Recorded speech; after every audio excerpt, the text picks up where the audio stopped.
समंदर को रत्नाकर भी कहते हैं। रत्नाकर मतलब रत्नों का भंडार।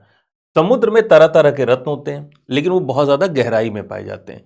और इतनी गहराई में नीचे उतरकर, क्योंकि वहां पर प्रेशर बहुत ज्यादा होता है, पानी का दबाव बहुत ज्यादा होता है, तो हर तरह के सबमरीन को आप वहां तक ले नहीं जा सकते इतनी ज्यादा गहराई पे। तो स्पेशल तरह का समर्सिबल व्हीकल की जरूरत पड़ती है। इस दिशा में भारत ने एक अच्छा कदम उठाते हुए बनाया है अपना एक यान, जिसका नाम है समुद्रयान। और समुद्रयान का जो ये समरसेबल है, इसका नाम है मत्स्य 6000। मत्स्य 6000 यानी कि ये जो समरसेबल व्हीकल है, ये 6000 मीटर, लगभग 6 किलोमीटर की गहराई तक जा सकता है। और 6 किलोमीटर की गहराई में जाने के बाद इसके कुछ काम होंगे वहां पर। जैसे कि पहला काम है, इसमें जो है 3 लोग इसके अंदर बैठ सकते हैं, आसानी से बैठकर 6000 मीटर की गहराई तक जा सकते हैं। इसका काम वहां पर क्या होगा? जो समुद्र, मैंने शुरुआत में आपसे कहा कि समुद्र का नाम ही है रत्नाकर, रत्नों का भंडार। तो समुद्र में तरह तरह के रिसोर्सेस यानी कि संसाधन पाए जाते हैं, लेकिन वो गहराई में है, इसलिए कभी उनके बारे में पता ही नहीं चलता।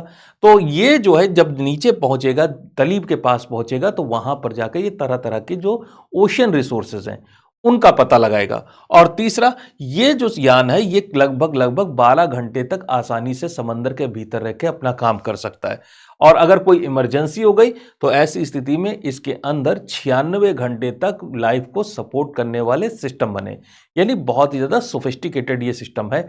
अब इसको बनाने, जैसे मैंने बताया कि 6000 मीटर या 6 किलोमीटर की गहराई तक इसे जाना है, इसका मतलब ये यान बहुत ज्यादा मजबूत होना चाहिए। इसका निर्माण टाइटेनियम से किया जा रहा है। तो इसका जो आउटर हल है, वो टाइटेनियम से बनाया जाएगा और उसका निर्माण करेगा इसरो।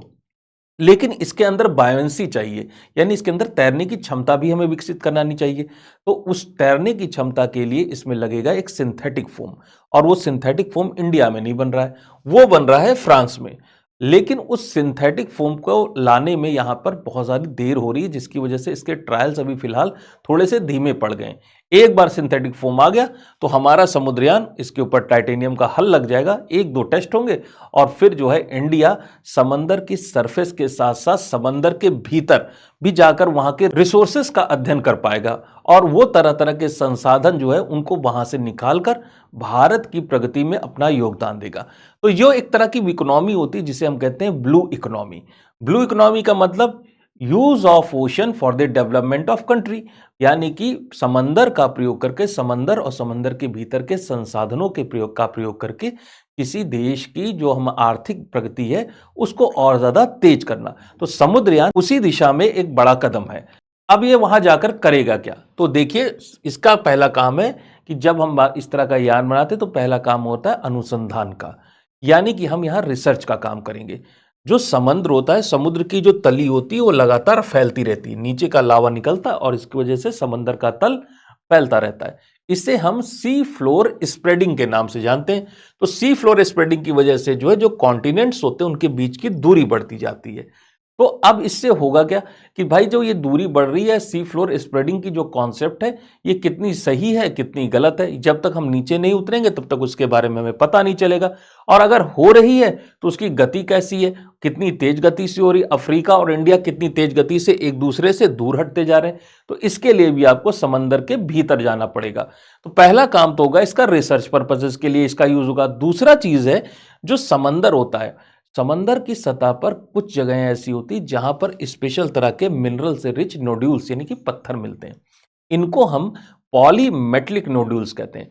पॉलीमेटलिक, पॉली का मतलब होता है मल्टीपल और मेटलिक का मतलब होता है धातु। इसमें बहुत ज्यादा कीमती धातुएं होती हैं।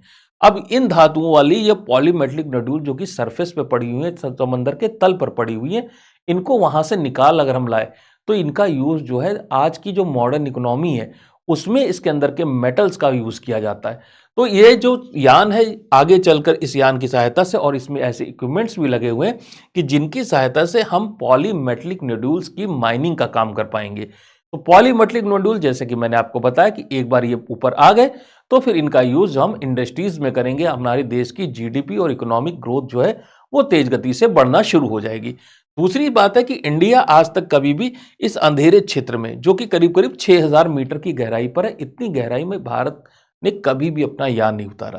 तो ये एक तरह का हमारे लिए टेक्नोलॉजी के मामले में अगर हम कहें तो टेक्नोलॉजी के मामले के बहुत बड़ी जंप है हमारी, कि अब इंडिया जो है वो केवल स्पेस में ही नहीं, केवल समंदर की सरफेस पे ही नहीं, समंदर की गहराइयों तक जाकर उसमें उतर कर तरह तरह के रिसर्च वर्क करने में एक पहला कदम अपना उठाने जा रहा है। तो ये जो समुद्रयान है केवल और केवल यहां तक उतरेगा ही नहीं, इसके अतिरिक्त जो हमारा समंदर है, समंदर में जैसे जैसे हम गहराइयों में उतरते जाते हैं वहां हमें तरह तरह के जीव मिलते हैं, ऐसे जीव जो कि कहीं भी नहीं मिलते, बहुत ज़्यादा हाई प्रेशर पे पाए जाते हैं, पानी का दबाव इस जगह पे बहुत ज़्यादा है, और इस यहाँ पर सनलाइट यानी कि सूर्य का प्रकाश, भाई पानी में 6 किलोमीटर नीचे सूर्य का प्रकाश कहाँ पहुंचेगा। लेकिन तरह तरह के बैक्टीरिया हैं, इसमें से कई सारे बैक्टीरिया तो ऐसे होते हैं जो कि समंदर की जो तल है उसके मड यानी कि कीचड़ में पाए जाते हैं, और ये जो बैक्टीरिया हैं जो इनके कीचड़ में मिलते हैं, इनमें से कई सारे बैक्टीरिया से तो ऐसी एंटीबायोटिक दवाएं बनाई गई हैं जिनसे तरह तरह के असाध्य रोगों का उपचार किया जाता है।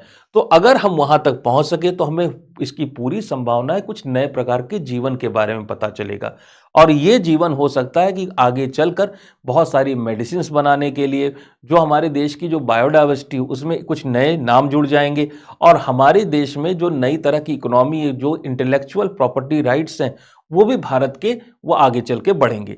तो इतना ज़्यादा इंपॉर्टेंस रखता है क्योंकि ये पूरा का पूरा एरिया जो है, चाहे वो अरेबियन सी का एरिया हो, चाहे इंडियन ओशन का एरिया हो, चाहे वो बे ऑफ बंगाल का एरिया हो, ये सारा का सारा एरिया जो अनएक्सप्लोर्ड है, अभी तक इसका एक्सप्लोरेशन नहीं किया, और भारत को भी नहीं पता कि अंदर क्या मिलने वाला है। तो जब हम समुद्रयान अपना लेकर के जो मत्स्य 6000 लेकर नीचे पहुंचेंगे, तब दिखाई पड़ेगा कि भारत ने कुछ नया खोजा है, और जो भी कुछ खोजा है वो बहुत अच्छा खोजा है, और इसकी वजह से भारत की इकोनॉमिक ग्रोथ और टोटल प्रॉस्पेरिटी, अगर हम कहें भारत की जो संपन्नता है उसमें बहुत ज़्यादा वृद्धि होगी। तो आज के वीडियो लेक्चर में यहीं तक मुलाकात रहेगी, फिर मिलेंगे आपसे नेक्स्ट वीडियो लेक्चर में, तब तक के लिए थैंक यू।